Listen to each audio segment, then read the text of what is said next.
আজকে কিন্তু শীতের প্রথম আমাদের বাসায় তৈরি হবে পিঠা। আর তাও কি দিয়ে তৈরি করবো জানেন? একদম পিওর খাঁটি খেজুরের গুড় দিয়ে। যশোরের বিখ্যাত একদম পিওর খাঁটি, এটা হচ্ছে দানাদার গুড়। এটা দিয়ে পিঠা পুলি সব কিছু অনেক বেশি মজা হয়। এটা দিয়ে দেখেন, এটা জাস্ট টেক্সচারটা কতটা ইয়ামি লাগতেছে, পুরো ক্রিমের মতো একদম। আমার তো দেখেই খাইতে মন চাইতেছে। মাশাল্লাহ মাশাল্লাহ। আপনারা চান আপনারা পিওর একদম খাঁটি খেজুরের গুড় নিতে, তাহলে কিন্তু আমাদের সঙ্গে যোগাযোগ করতে পারেন। আমি কিন্তু স্ক্রিনে আমার হোয়াটসঅ্যাপ নাম্বার দিয়ে রাখবো। আর এবং এটাতে আমি পিঠা তৈরি করব, আমার পিঠাগুলাও কেমন হয় আপনাদের সঙ্গে আমি সেটাও শেয়ার করব। তো আপনারা কিন্তু ভিডিও একদমই স্কিপ করবেন না, ভিডিওগুলো দেখতে থাকেন, তাহলে কিন্তু পিঠার ভিডিও পেয়ে যাবেন খুব শীঘ্রই।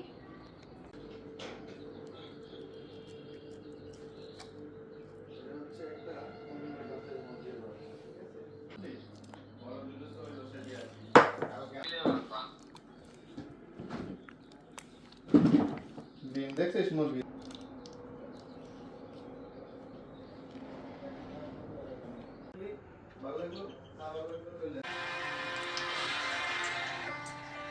আমি জানি এটাই আমার জীবনের সবচেয়ে বড় চাওয়া।